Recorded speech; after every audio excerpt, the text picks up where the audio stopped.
What's up, everybody? We got a cool clang and bang workout for you today. Going to throw something new. We're going to do tempo reps today. So the key that we want to talk about with tempo reps is time under tension. That's basically how you get bigger, right? Your total pounds moved in any kind of weightlifting scenario, multiplying the weight times the reps gives you the total pounds moved, is generally how you get bigger and stronger, right? But there's also some other little wrinkles in there, like tempo training, that we can use to overload the muscle. So for tempo training, you're gonna move the weight through the full range of motion, just in a much slower fashion.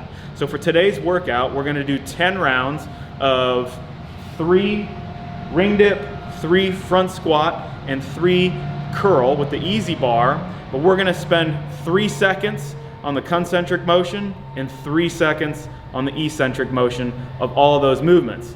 So although it's only 3 reps, your time under tension, the time that the muscle is firing and activating, is gonna be a lot longer than necessarily what you would do if you were just doing a normal 3 reps or a normal 5 reps, right? It might even be longer than it might take you to do 7, 8, 9 reps, right? So that's kind of the goal of the session. The loading is going to be a little bit lighter because of that, and I would encourage that if it's the first time you've ever done tempo training or anything like that, start with some really light loads, play around with a few practice rounds, and then worry about increasing the weight. The little other caveat we're going to throw into this workout is we're going to alternate rounds between tempo reps and fast reps. Now on the fast reps or normal rep, we're going to bump the rep count up to 6. So there's going to be a round of tempo reps of 3, 3, 3, immediately into 6, 6, and 6, right? And then we're going to take a minute rest at the end of each round. We're going to do that for a total of 10 rounds today. One other thing I want to add about each individual movement, and while you're doing the tempo training, while you're doing tempo reps, is you really want to focus on the muscle that you're contracting to achieve the rep. So obviously on the curl bar, I mean, that's easy. It's all bicep, right? So you're concentrating on not trying to move the bar forward or backward with your shoulder, or specifically forward. Most people will let their elbows come forward when they do the curl. Keep that elbow pinned in there. We really want to isolate that bicep.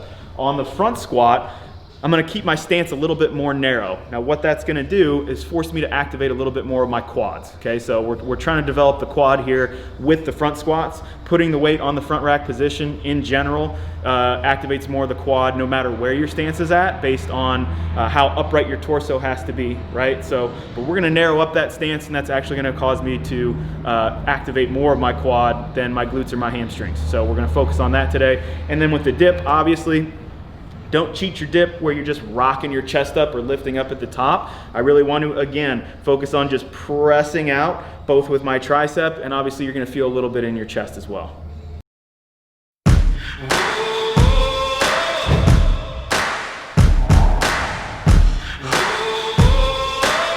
I've been waiting for the chance to break it down. Gotta cut through the noise, gotta make it loud. Gonna watch me rise above the crowd. I'll leave it all down on the ground. On the ground. Can't stop me now.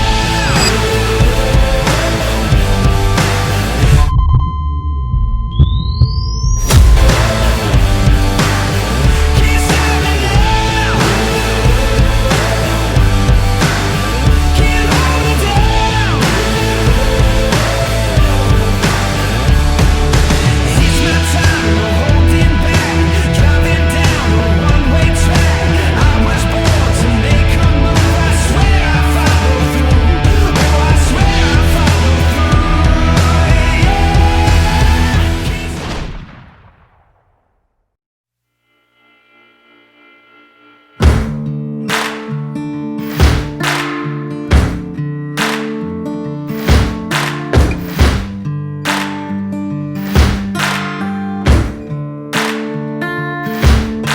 Sleep with the lights on. I'm coming heavy with the fights on. I'm hunting, oh, till you're gone.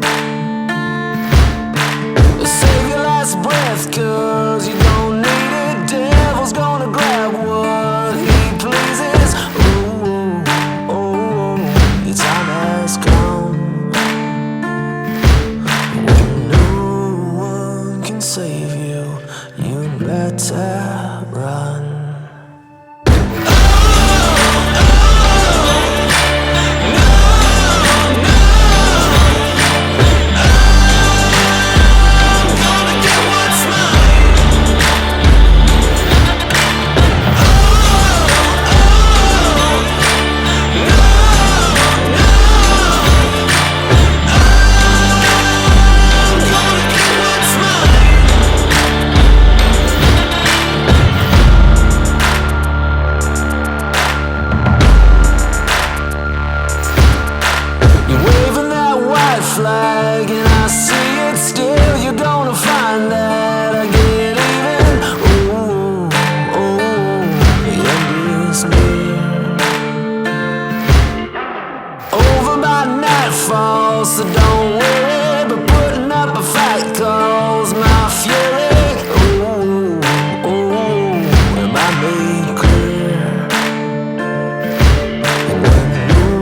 was awesome.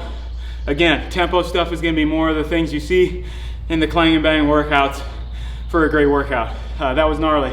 I started off light. I started off lighter than I thought that I should. It's my first time doing something like this with the tempo reps plus fast reps, plus it's still high intensity, right? We're moving through things for time with that little bit of rest. So make sure you're loading so you can maintain proper mechanics, especially on round one. You can figure out where you need to go from there as the workout goes on and as the weeks go on and you start getting a little more comfortable with tempo reps. One thing you should definitely do when you're prepping for this, get a clock rolling and watch the clock for a 3-second descent and a 3-second ascent, or eccentric and concentric contraction. The thing I had to catch myself on a little bit was going too fast, right? You might be counting to 3 in your head going, okay, 1, 2, 3, and like only 1.5 to maybe 2 seconds has gone by. You stretch that out across the whole workout, you lose a second per round per movement, and all of a sudden you have all these seconds that you didn't get for stimulus in the workout. So practice each one unloaded, empty barbell, empty curl bar, and maybe even push-ups if you don't want to jump into the dips yet, and give that count on the clock of a 3-second descent and a 3-second ascent. Get the count in your head so you don't have to necessarily watch the clock the whole time, and stick to that count.